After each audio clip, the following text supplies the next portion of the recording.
はい、こんにちは、やすさんです。こちらの動画では、リップルや SEC 関連の最新情報について共有の方をしていきたいと思います。海外の方から情報の方を精査してまとめておりますので、ぜひですね、最後までご視聴いただければと思います。はい、ではですね、早速解説の方を始めていきたいと思います。まずですね、SEC 議長にとって法的手続きは武器を振りかざすことであり、議会の監視は逃げ回るゲームである。これは暗号のトラブルではなく、私たち国民の大問題なのですということでですね、リップル社の法律最高顧問であるスチュアート・アルドレティ氏がですね、ツイッターの方で共有の方をしてくださいました。だからね、今議会から結構ですね、推進議員長議員のね、ゲイリー・ゲンサーさん、叩かれておりますが、それに関してはね、議会の監視から逃げ回っているよと。で、それに対してですね、法の強制執行ということで、法的手続きとして武器を振りかざしていると。で、これに対してですね、弁護人、元連邦警察官のジェームズ・K・フィランさんですね、アルドレティ氏、ゲイリー・ゲンサーの職権乱用についてということで引用リツイートされています。で、弁護士のデジタル資産愛好家であるビルさんもですね、あとはですね、ゲイリー・ゲンスラー問題もありますよね、ということで、この件に関してですね、引用リツイートのされてました。はい、そしてですね、続いてが、こちらがですね、LBRY 社訴訟において、SEC は11万1614ドルの民事罰と LBRY 社の証券法第5条違反の差し止めを求める救済措置に関する補足説明資料を提出しましたということで、またね、弁護人兼元連邦警察官ジェームズ・K・フィランさんがですね、ドロップリンクで資料の方を共有の方をしてくださいました。で、LBRY 社はですね、同じようにリップル社と同様にですね、SEC から証券法違反として訴えられてまして、そちらに関してですね、罰則金がもう決まってしまっているといった形になります。で、今回のドロップリンクの方は、今回の動画の元記事の概要欄、今回の動画の元記事のリンクを動画の概要欄の方に貼っておきますので、そちらクリックしていただいて、このドロップリンククリックしていただきますと、元のね、資料の方を見ることができます。で、そちら英語になりますので、こちらですね、翻訳しましたので、内容の方をですね、見ていきたいと思います。米国連邦地裁、ニューハンプシャー州証券取引委員会と LBRY、被告ということで、LBRY は適用される面積がない限り、直接的または間接的に以下の方法で証券法第5条に違反した行為で永久に拘束され差し止められることがここに命令裁判及び決定されたと。証券に関する有価証券届書が有効である場合を除き、証券取引所間における輸送または通信の手段または器具あるいは、郵便を利用して販売計画書またはその他の媒体を用いて、当該証券の販売を行うこと。で、証券に関する有価証券届書が有効でない限り、販売目的または販売後の引き渡しのために、米国内の郵便または通信手段を用いて、当該証券を運搬し、または運ばせること。で、米国内の商業または郵便における輸送または通信の手段または器具を利用すること。ただし、当該証券について有価証券届書が委員会に提出されている場合、または当該届書が、拒否命令や停止命令の対象となっている場合、あるいは当該届書の効力発生、日前に、証券法第8条に基づく公的手続きや審査を受けている場合は、この限りではないと。証券法第8条に基づく公的手続きまたは検査の対象であると。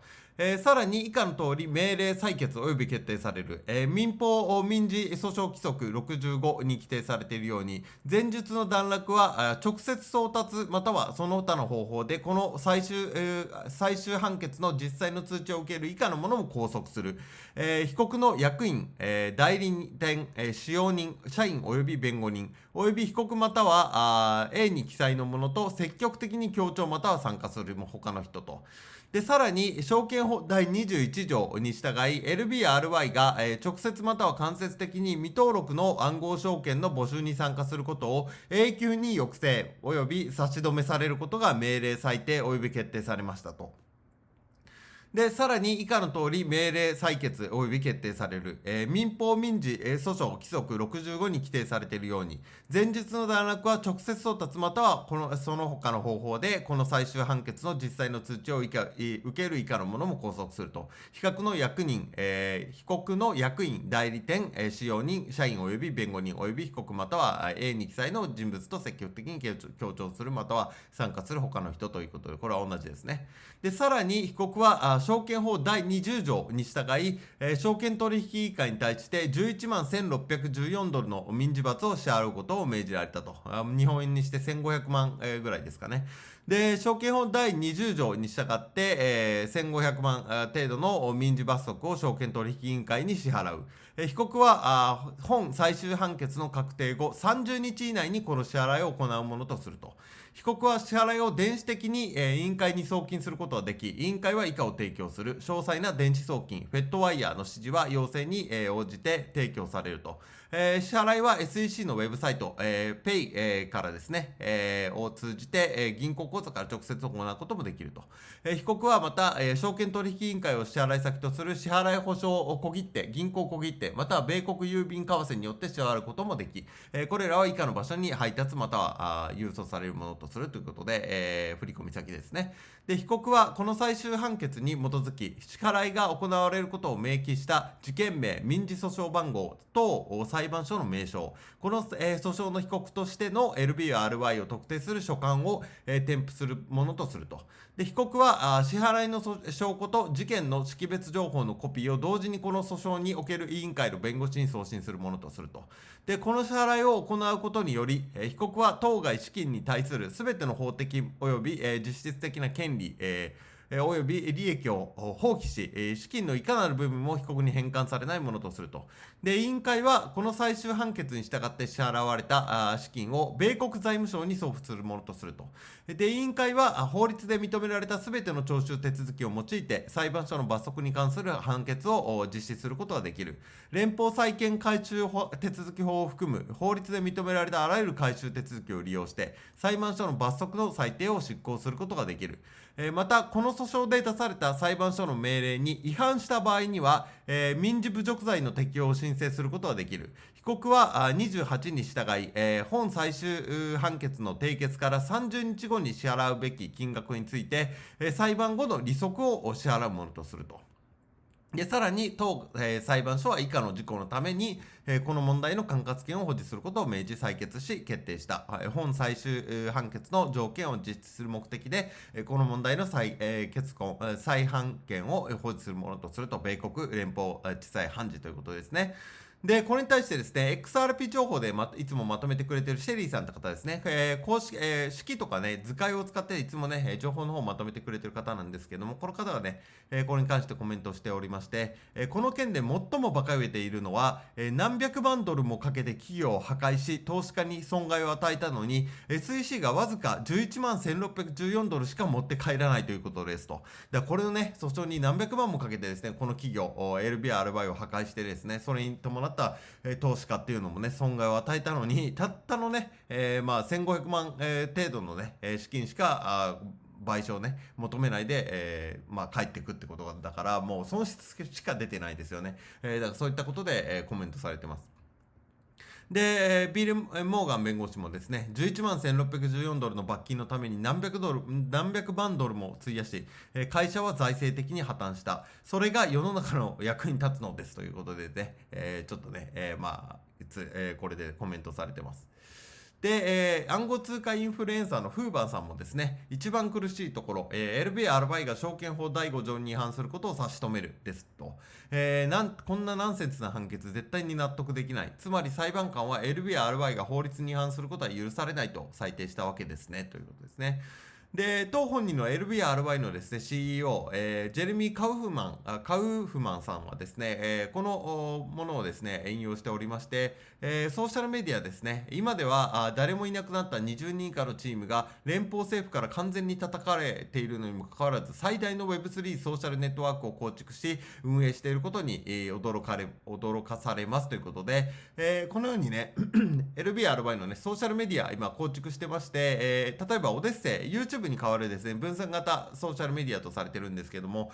これに関してはですね、月間ビジター数、月間の訪問者数が530万人程度来ておりまして、今ね、最大級の Web3 のソーシャルネットを構築していると。LBRY のブロックチェーンでね、構築されている、YouTube に代替とされているですね、メディアになります。こういったものをね、訴訟でね、叩かれているのにもかかわらず構築を続けていると。だからこの後ですね、LBRY 社がね、どうなっていくっていうのかっていうのはね、ちょっと見ていく必要はあるかと思いますが、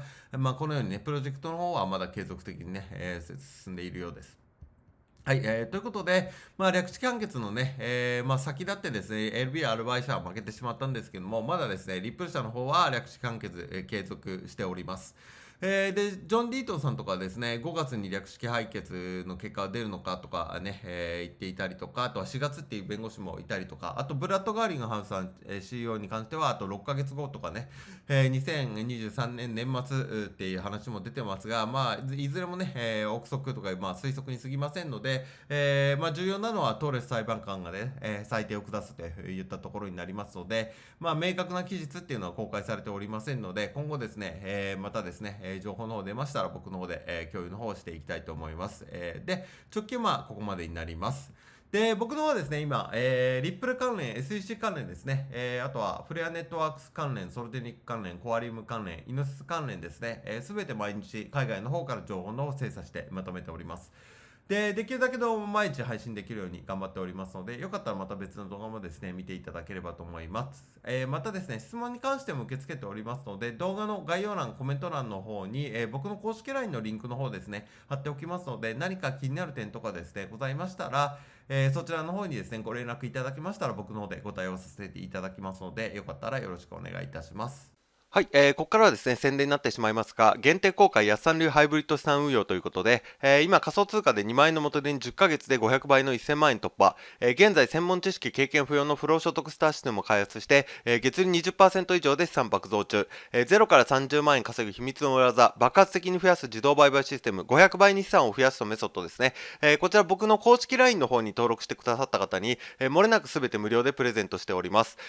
動画のね、概要欄、コメント欄にも LINE の登録リンク追加しておりますし、あとはね、元記事の一番下スクロールしていただいて、プレゼントの受け取りですね、クリックしていただけますと、LINE の友達追加の画面に入りますので、そちらからね、登録してくださった方に全てね、漏れなく無料でプレゼントしておりますので、よかったらこの機会にね、お友達追加していただければと思います。あとはね、今回の動画の内容でね、ちょっとわからないところがあったとか、もうちょっと詳しく聞きたいとか、あとはね、仮想通貨全般の質問も受け付けておりますので、何か気になることとかね、聞きたいことございましたら、LINE の方からお問い合わせいただければ、僕の方からですね、すぐ返答の方させていただきますので、よろしかったら、友達追加の方よろしくお願いいたします。はい、では長い間ご視聴いただきありがとうございました。